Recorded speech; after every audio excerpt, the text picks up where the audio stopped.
今天是7月14號早上的9點鐘。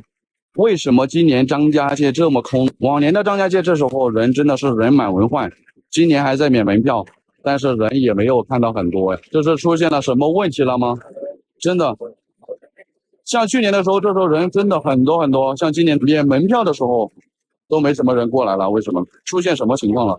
今年的這個生意你們可以看一下啊，天門山今天是7月12號沒人啊。然後的話呢，這個 A 線在那排隊的也就10分鐘、20分鐘吧。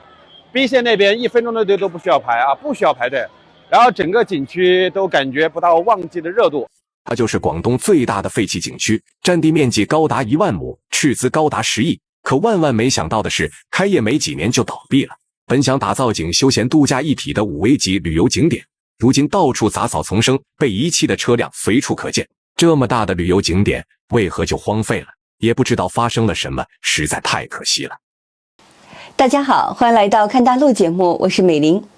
今年的暑假呢，中國多地的景區接連出現一個令人非常震驚的共同的現象，人突然間少了。本應是旺季如潮的人流，如今卻變成了空城計。就連最具人氣、曾經連續多年登上全國遊客接待量排行榜的張家界，如今也是門庭冷落，遊客稀少。令人不禁要追問，中國的旅遊業到底是怎麼了？我們來一起看一下。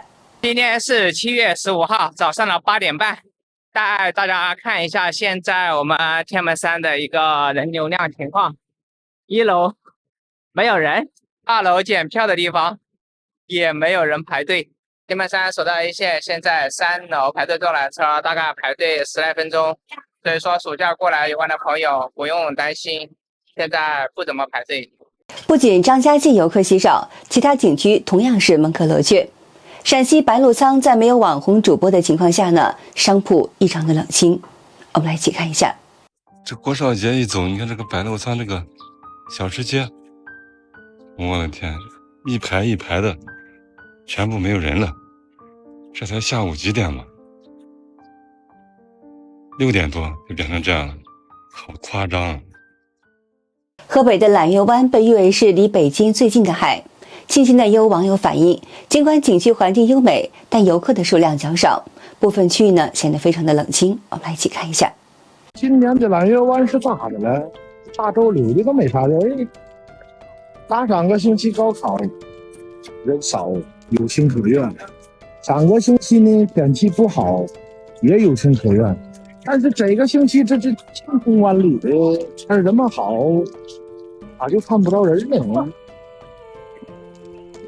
真好的環境，星期沒人了。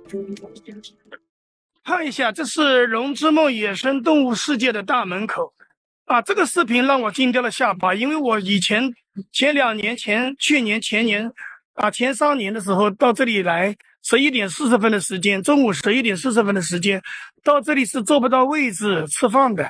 我們做導遊就是一直是站在這裡吃一點，那個人山人海來形容這個餐廳。這個景區大，我人沒有人我就不去報道了。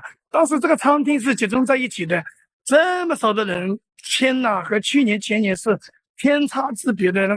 那麼還有業內人士指出呢，最近在網上可以看到許多的旅行社、車隊和景區紛紛哀嚎，紛紛吐槽今年的暑假遊客量斷崖式的下跌。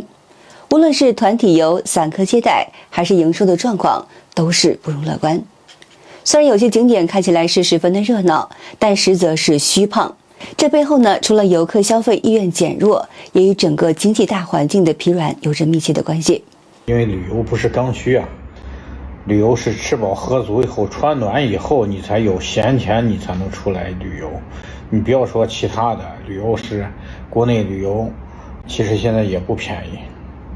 這個反映到現在這個人流下降這種情況，反映到全國各地的各個層面上的問題，就是你看今年的酒店也不貴，就往年700-800的，今年300-400，往年200-300的，今年100多200出頭冒個頭，就這種。所以今年的形勢整個就是很嚴峻，老百姓能不出行就不出行，把錢包都捂得緊緊的。有博主指出呢，今年暑期原本應該是旅遊業回血的黃金檔期，結果卻成了至暗的時刻。客源斷崖式的減少，熱鬧不再，尤其是那些大型的旅行社，壓力之大，我們可想而知。幾十輛車停着吃灰，一屋子導遊沒活幹，工資、車的折舊、司機人力成本，每一項都是沉重的支出，算一筆賬都讓人心驚膽戰的。像西安這種非頂級熱門的目的地呢，尚且如此，更不用提其他地方了。過去只要穩穩的運營，按部就班就能掙點錢的旅行社，現在連維持基本的運營都變得非常的困難。對於那些體量龐大的旅行社來說呢，這簡直就是一場生死的大考。那更離譜的還是那座投資超過24億，被譽為是全國文旅新標杆的張家界大庸古城。张家界花24亿打造的古城，營業4年虧損超10億，每天人均客流量不足20人，唯一盈利的地方只有停車場。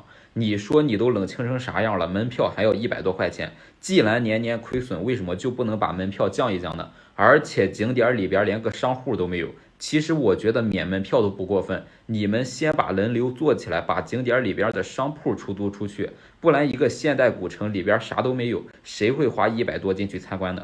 在另外一段視頻當中，有人實地拍攝大庸古城的真實樣貌。我帶大家來看一下大庸古城真實的樣子。沒有遊客，沒有商家，沒有表演，本地人也懶得進來。有人說是因為地理位置不好，有人說是因為疫情影響。要我說，最終的原因是因為這裡從來沒有屬於過張家界人。你們見過元宵節的張家界嗎？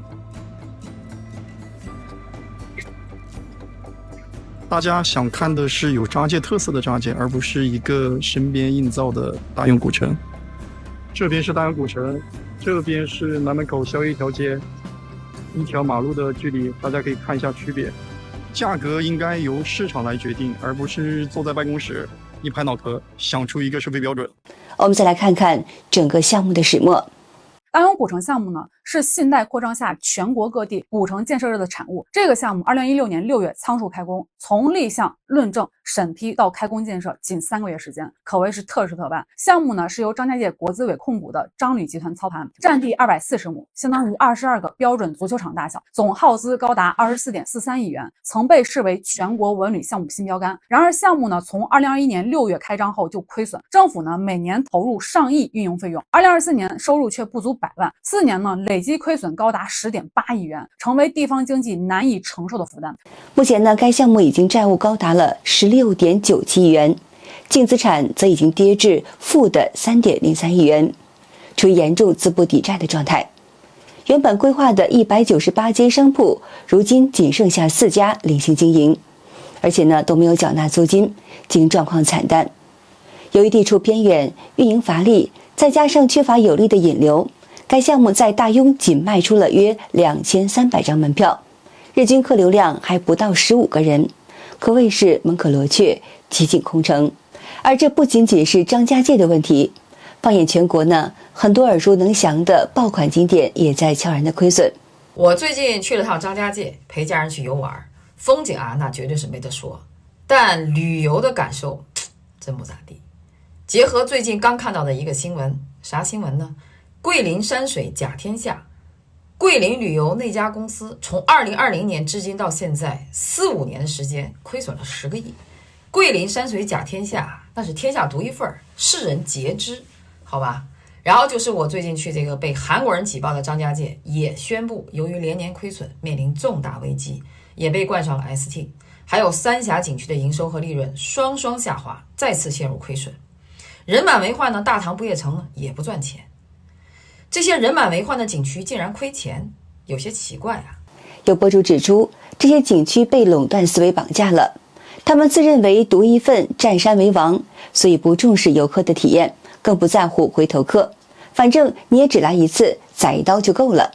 而且有很多景區背後還是上市公司，為了追求業績增長和市值表現，就更容易走上短期逐利、粗暴盈利的老路。這些景區急功近利體現為大部分都是一個套路，就是明明你可以直接到它山腳下，它不行，它就不會讓你直接到它山腳下，而是隔老遠要開一個專門的公交車去送你去山腳下，收錢10塊啊20塊，你只有坐這個大巴車你才能進去。好了，坐這個大巴車到這個景區門口了吧，到景区門口之後呢，要买门票，結果买了门票之後呢，更奇葩的是，你還得再坐電瓶車，又得是10塊、20塊、30塊。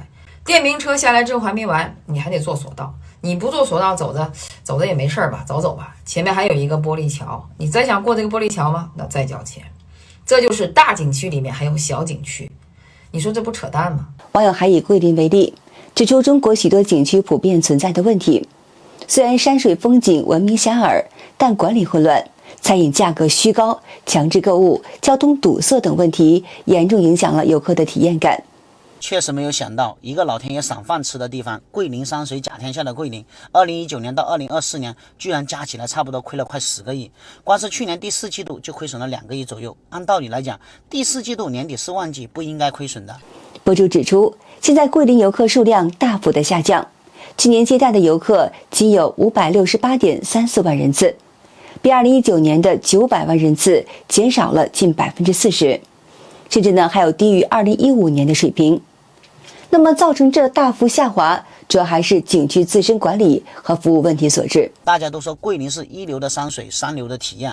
很多人吐槽桂林的餐飲，幾十塊的家常菜到了景區動不動就賣幾百塊，各種購物攤全自消費。另外就是景區管理亂，景點交通擁堵，停車難，非法導遊攬客，當地居民亂收停車費，高價門票，搞得大家怨聲載道。現在互聯網這麼發達，大家一看到網上這麼多負面，很多人肯定就不去了呀。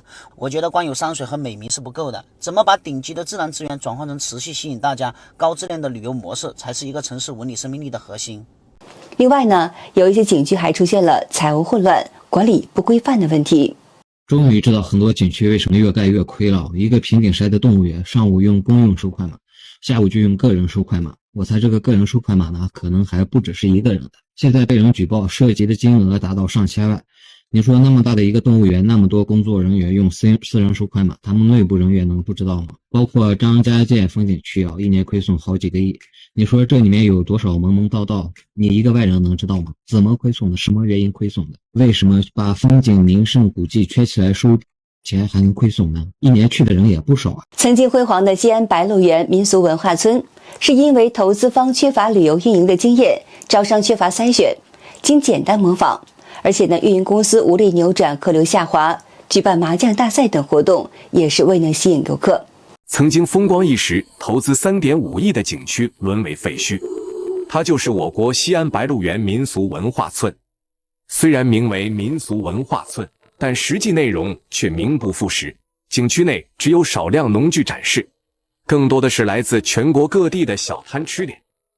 有遊客吐槽，除了小吃點再無其他，整個景區仿佛就是一條小吃街，甚至有些衛生間的標識牌都生硬地套用小說人物名字，顯得很刻意。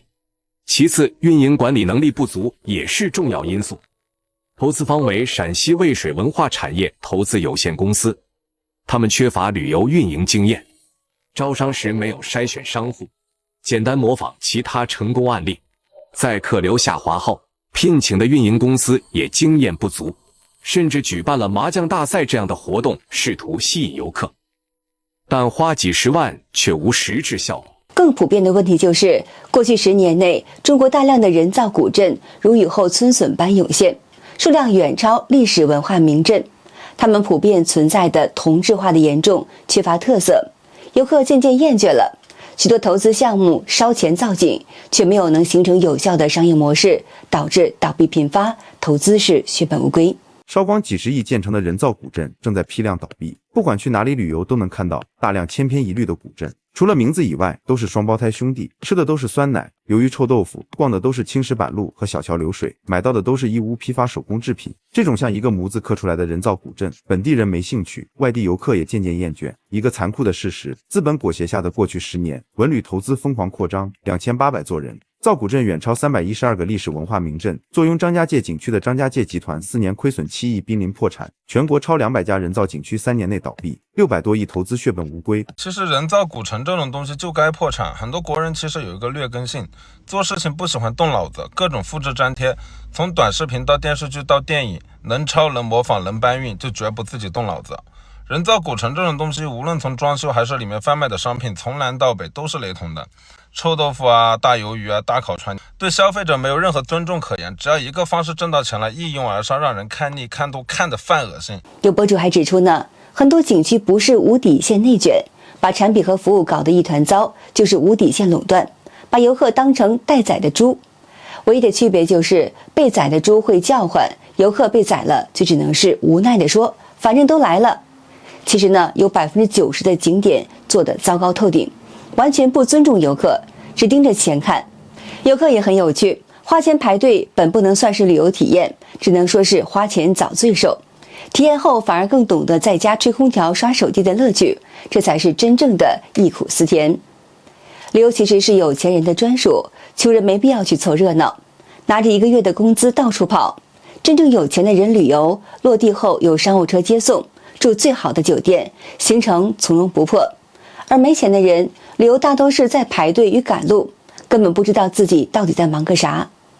國內旅遊同質化的嚴重，山水、廟宇、古城文化景點如同工廠的流水線般複製，年輕人因為見多識廣，反而是不愛去了。好的，今天就和大家聊到這兒了，請您記得點讚、訂閱、留言，並且分享給您的朋友們。感謝您的支持，我是美玲，我們下期節目再見。